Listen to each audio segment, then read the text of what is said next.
अंबिया अलैहिस्सलाम आते थे तौहीद सिखाने, ये आया है तौहीद मिटाने। वो बताने आए थे अंबिया अलैहिस्सलाम रिसालत की अजमत, और ये रिसालत का इनकार करवाने आए।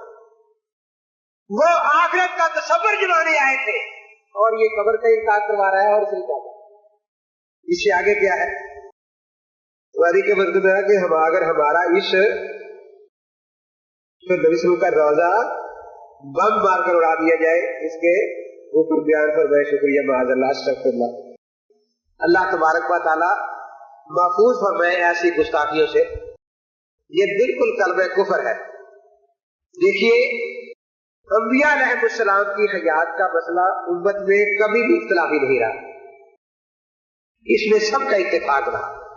ये तो कुरान का नाम लेकर झूठ बोलते हैं, हदीस का नाम लेकर झूठ बोलते हैं, लेकिन मैं कहता हूं कि ये इस फितरे से पहले कोई चोर, जानी, डाकू भी पेश नहीं किया जा सकता जो हयातुन नबी का मुनकर हो, क्योंकि वो तीर के चोर नहीं थे, दुनिया के चोर। वो दुनिया के डाकू थे, दीन के डाकू नहीं थे। अब रहा ये कि बम मारकर उड़ाने का किस्सा, माज़अल्लाह कुरान की आयत पर इनका ईमान नहीं। ये कहते क्या है कि हमें दिखा दो, यही कहते हैं रोज़ा पाक खोल दो कुरान की।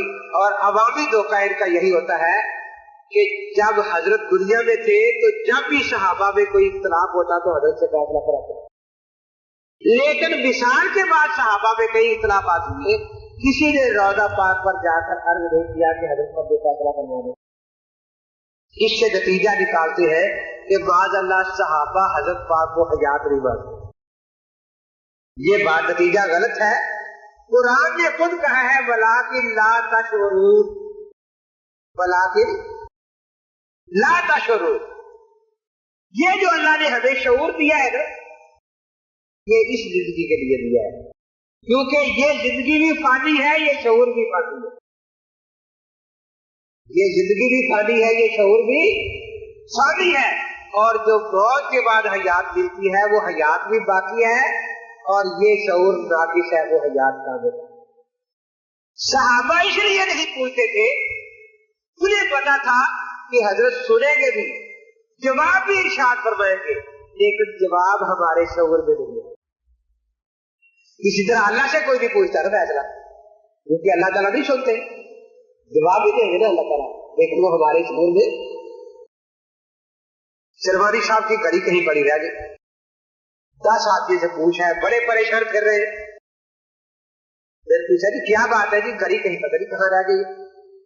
तलाश की, कोई एक तलाश की, कई बस्तों में फिराए हूँ, कई जगह फिराए। आप इतने जो परेशान हुए, खुद परेशान हुए और बाकी लोगों को परेशान किया, तो आप किरामन कातिबीन से क्यों नहीं पूछे कि घड़ी कहाँ गिरी है?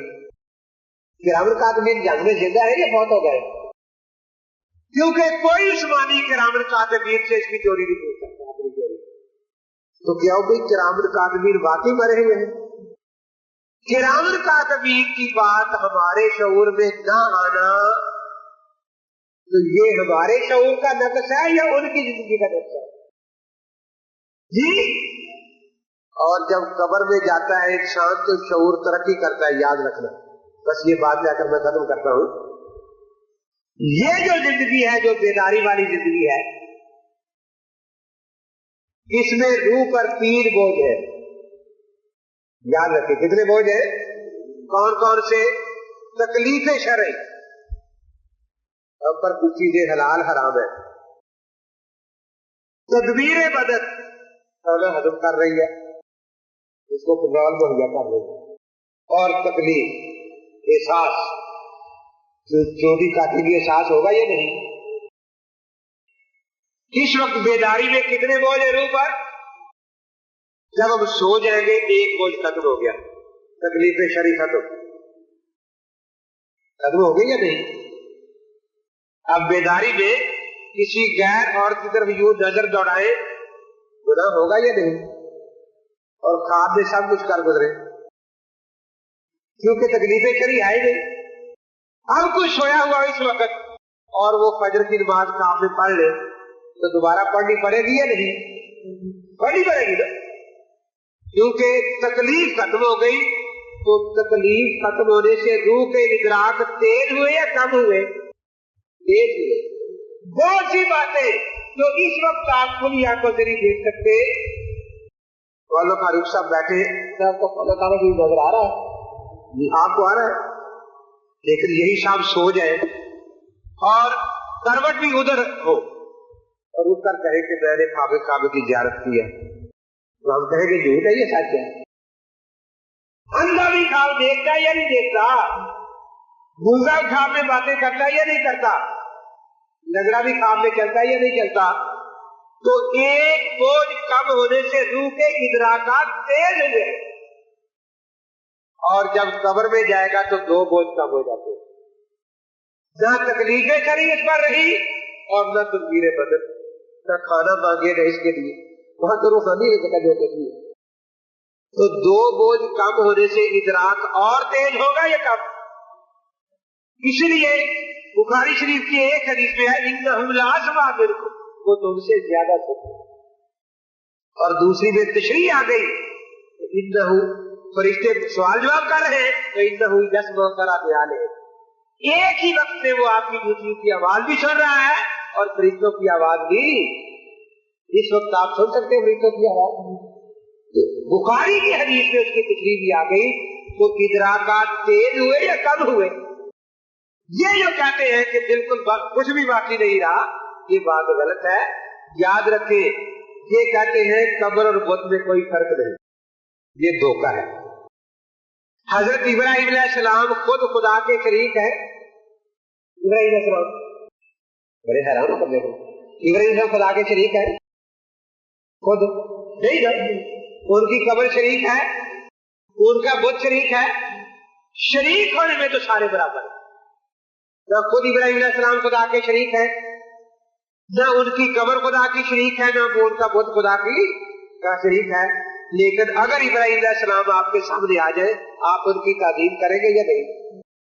سلام عرض کریں گے جی، ان کے بت کی بھی تعظیم کریں گے، بت کو سلام کہیں گے جا کے جی، قبر پر سلام کہیں گے یا نہیں؟ کیوں؟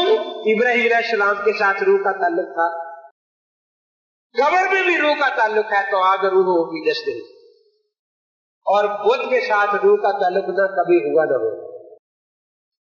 مجھے کہنے لگے جی اگر یہ مان لیا جائے سننا تو شرک ہو گیا. میرے کہا کس کے ساتھ؟ خدا کے ساتھ. میرے کہا تو سنتا ہے یا نہیں؟ یہ سنتا ہوں میں، تو خدا کا شریک ہے؟ کہ نہیں میں تو شریک نہیں. میں نے کہا وہ کیسے خدا کا شریک ہے؟ ہاں جی یہ کہہ لے کہ میرا شریک ہو گیا، کہ میں بھی سنتا ہوں وہ بھی سنتا ہے، تو تیرا شریک ہوگا خدا کا شریک، کیونکہ تو بھی نزدیک سے سنتا ہے دور سے، اور تو خدا کا شریک نہیں ہے. تو دراصل بات یہ ہے کہ یہ ضد بازی ہے. ایک فریق نے کہا دم بدم پڑھو درود، حضرت بھی ہے، دوسرا ضد میں آ گیا کہ وہاں بھی نہیں ہے. وہاں بھی ہم اہل سنت و جماعت حق عقیدے پر رہے کہ وہاں حضرت حیات ہے اور یہاں. ایک نے کہا یا بحال حق بیڑا تک، دوسرے نے کہا ان کا وسیلہ بھی جائز نہیں ہے. ہم نے کہا جو ناجائز ہے چیز وہ ناجائز ہے، جو جائز ہے. ایک نے کہا غیر اللہ کی نیاز بھی جائز ہے، دوسرا کہنے لگا ایصال ثواب بھی جائز نہیں. کراچی میں ایک مسجد میں تقریر کر رہا تھا تو 5-7 عثمانی کھڑے ہو گئے کہ جی ایصال ثواب کو ہم نہیں مانتے، ایصال ثواب کو ہم. میں نے کہا بھی نام نوٹ کر لو، یہ جب مر جائے جنازہ نہیں پڑھنا ہے اس کا. کہ کیوں جی؟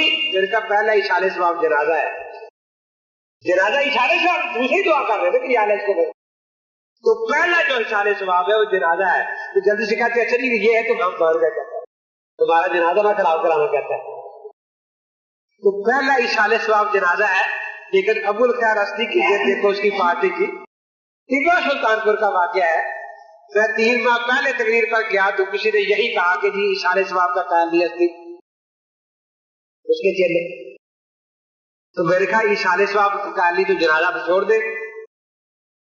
3 माह बाद में गया तो बाकी लोगों ने मुझे बताया वहां कि जहां उसके एक मुरीद की बीवी फौत हो गई, तो उसने एक रेहड़ी वाले से कहा क्योंकि मेरी भैंस मर गई थी तो रेहड़ी पर डालकर कहीं फेंका था, बीवी मर गई तो भी कहीं फेंका जा सकता। उसने कहा कि वो लोग क्या कहेंगे, मुझे लोग तो मार देंगे, मुझे कत्ल कर देंगे, तू आ भी जा, अंधेरे में आ जाना। वो इशा के बाद रेहड़ी लेके आ गया। उस औरत के लड़कों ने पूछा, उस आदमी के लड़कों ने कि क्या ये बात है, उसने उसकी भी ठुकाई की और बाप को भी पेट का अंदर बंद कर दिया। उस वालदा का गुस्ल कफन किया, उसका जनाजा पड़ा दफन कर दिया। जब मैं गया तो उन्होंने बताया कि वो तो वाकई जनाजा भी छोड़ बैठे।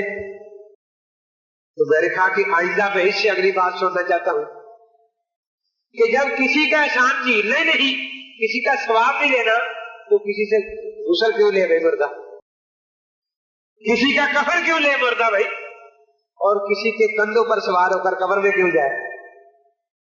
अब मैं यही सुनना चाहता हूं कि उस्मानी रस्ती की पार्टी का आदमी जहां मरा है वही कीड़े पड़ गए, ना कोई गुस्ल दे, ना कफन दे, ना जनाजा पड़े, ना कब्र में उठा के दे, ताकि किसी का एहसान लेना जो नहीं।